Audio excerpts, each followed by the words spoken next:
My name is Eric Waterman. I'm the Executive Director and co-founder of East Flatbush Village Inc., Youth and Community Development Organization.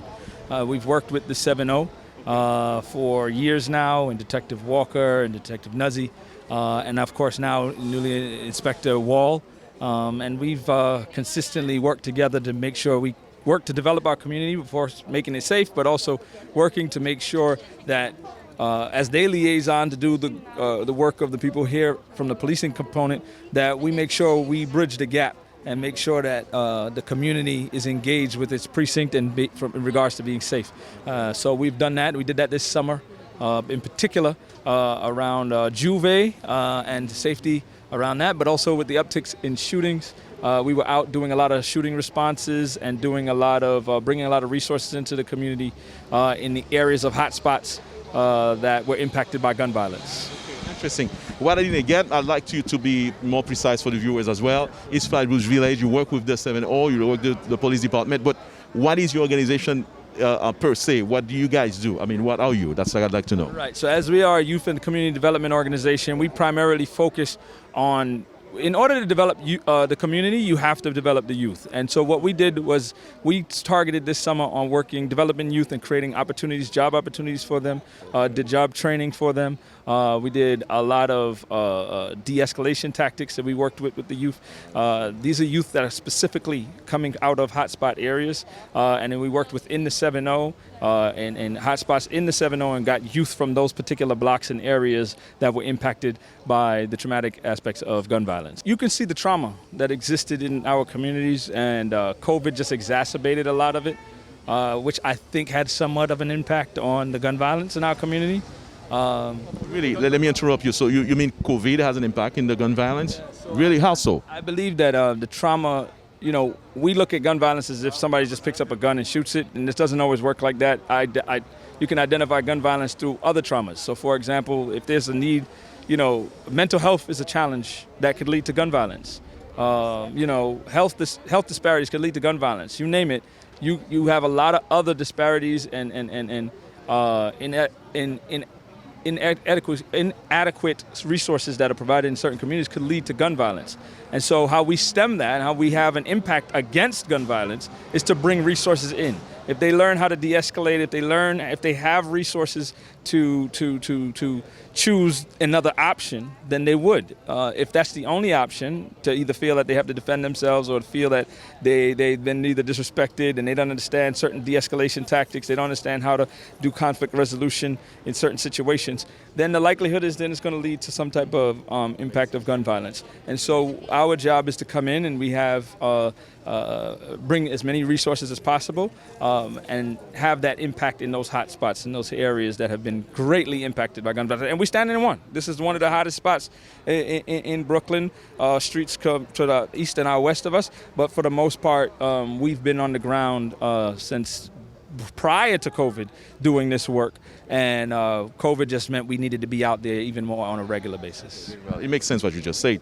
Now, an event like that is to actually bring the police department or the community closer to the police department themselves. I've seen the police officers sitting with people, having a cup of coffee, as it is titled, this event. Do you think such event works in the community? You think it's relevant? You think it's going to make an impact?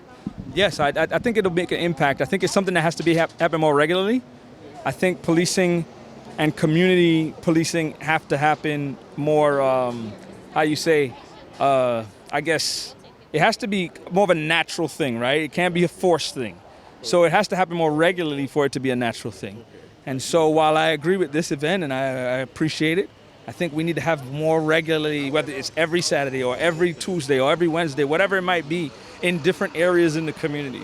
And also that we need to engage, maybe while I appreciate us engaging our local businesses, and we should continue to do that, I also believe we need to just do the walkthroughs and the knocking on the doors and just, engaging community members where they are. If you ever want to impact a community, you meet people where they are. And so going from block to block, neighborhood to neighborhood, door to door, and do a lot of that policing, community policing, I think have an even greater impact. This is a great event, and this is a great start.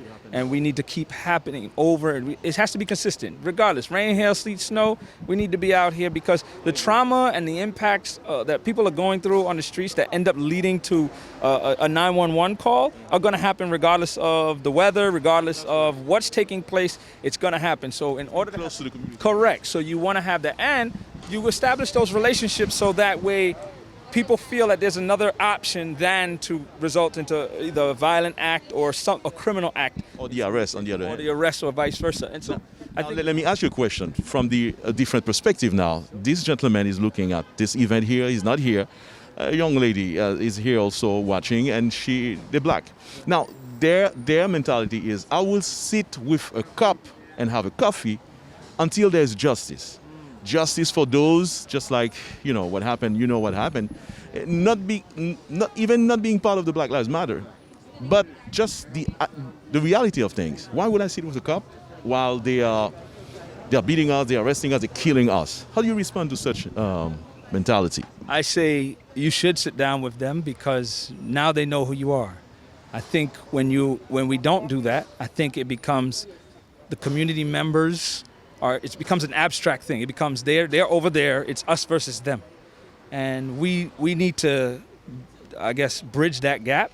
And unfortunately, while we do expect and would hope that police across the nation would do their part to bridge their gap, I think we have to force the issue too. It can't only be protests. I'm not saying protests aren't matter. We must protest. We must be able to be vigilant with regards to that.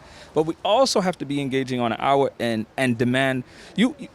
How you're treated is how you teach people how to treat you, right? And you can't do that if you're on the defense. You have to come in and engage them where they are as well, and teach them how to treat you. And that's in any relationship, right? I don't care if it's you're married for however many years, 1 year, 10 years, you have to teach people how to treat you. And I think that's the stage we're at now, in conjunction with protests. And so I think it's important that we all find a way. And every community is different, right? Like what you do here might not be relevant in some other places. And so it's locally relevant. And so we have to make sure that we're engaging at the level where people are. So I think it's very vital and important that we meet the police where they are and say, listen, what's happening is not right.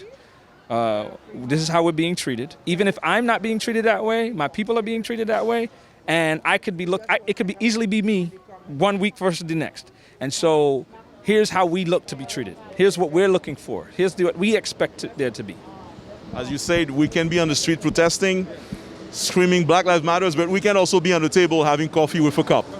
If you're not at the table, if you're not at no chance to communicate. But if you're not at the table, you're the meal, right? So if you're not sitting at the table, you're the meal. In some way, you're either being discussed about, you're being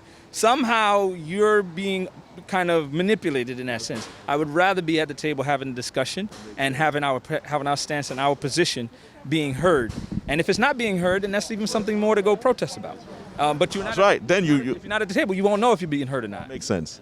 I like the little exchange we had. Thank you very much, sir. No problem. It's much appreciated. Thank you for being here and being part of this process. It's much necessary.